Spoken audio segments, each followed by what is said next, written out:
అందరికీ నమస్కారం అండి. మాది రాజనగరం మండలం తూర్పు గనుగొండ గ్రామ సర్పంచ్. నా పేరు గల్లారంగా అండి. మరి ఈరోజు బొత్తుల బలరామకృష్ణ గారి చొరవతోటి కళాచల రోడ్ నుంచి NH 16 తూర్పు గనుగొండ NH 16 వరకు సుమారు 830 మీటర్లలో సిసి రోడ్డు నిర్మాణం జరుగుతుంది. ఇదంతా కూడా కొణిదెల పవన్ కళ్యాణ్ ఉప ముఖ్యమంత్రి, పంచాయతీరాజ్ శాఖ మినిస్టర్ గారు, మా రాజనగరం నియోజకవర్గ ఎమ్మెల్యే బొత్తుల బలరామకృష్ణ గారి చొరవతోటి ఏళ్ల తరబడి ఇప్పుడు వరకు కూడా ఇంత అందమైన సిమెంట్ రోడ్డు ఎవరు వేసిన దాఖలాలు లేవు. మరి మన ఎమ్మెల్యే గారి చొరవతోటి ఇంత మంచి పథకాన్ని అమలుపరిచి ఈ యొక్క సిమెంట్ రోడ్డు చాలా క్వాలిటీగా వేయడం జరుగుతుంది.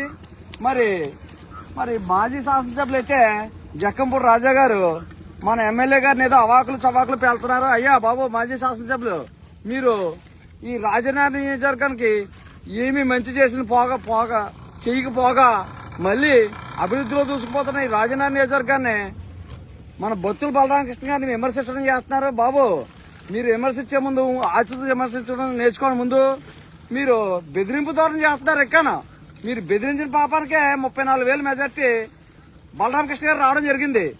మీరు అనేక తప్పుడు ఆరోపణలు చేస్తున్నారు. గతంలో కూడా చాలా తప్పుడు ఆరోపణలు చేశారు, సవాళ్లు విసిరారు. ఎప్పుడు కూడా మీరు సవాల్ విసురుతారు కానీ దాన్ని నిరూపించలేరు.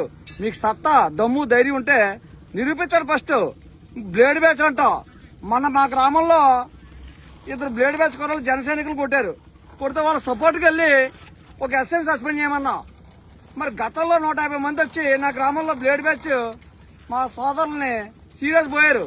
మరి అయాల సీఎన్ ఎందుకు సస్పెండ్ చేయించలేదు? నువ్వు నీ గవర్నమెంట్ లోనే నువ్వు ఎమ్మెల్యే కూడా జరిగింది. అది ప్రతిదానికి కూడా తగురామా తయారైపోతావు. ఎందుకు అర్థమవుతుంది? నువ్వు నిజాలుంటే నిరూపించు. కోడి పందేల్లో 10 కోట్లు తీసుకున్నాడు అంటున్నావు. 10 కోట్లు తీసుకున్న నీ దగ్గర ఆరోపణ ఉందా? చెప్పు, దానికి సమాధానం చెప్పు మాకు. 10 కోట్ల రూపాయలు కోడి పందేల్లో తీసుకున్నా అంటే నీకు గతంలో తీసుకున్న అమౌంట్ మర్చిపోయి ఇప్పుడు చెప్పేద్దాం అనుకుంటున్నాను. ఇంకోటి ఏంటంటే రాత్రులు నిద్రనే అంటున్నావు. జనం ఎలాగో నేను నిద్రనే చేస్తారు. ఎందుకంటే నువ్వు చేసిన అరాచకాలకు తట్టుకోలేక రియల్ ఎస్టేట్ వాళ్ళ దగ్గర అయితేనేమి అందరి దగ్గర కూడా అరాచకాలు చేస్తావు. నిన్ను నిద్ర ఇక్కడ చేస్తారు. నీకు నిద్రట్లేదేమో తప్ప మేము చాలా ప్రశాంతంగా ఉన్నాం. ఎందుకంటే మాకు పైన కూటమి గవర్నమెంట్ చంద్రబాబు నాయుడు గారు ఉన్నారు. అన్నిటికంటే ధైర్యమైన పవన్ కళ్యాణ్ గారు ఉన్నారు. అంతకంటే ధైర్యమైన వ్యక్తి బలరామకృష్ణ గారు.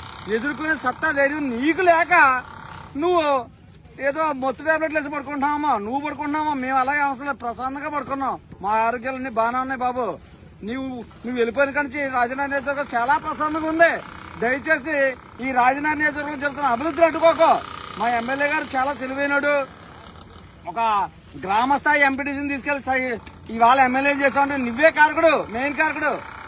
తెలుసుకో ఒకసారి, ప్రజలకు కూడా తెలుసు.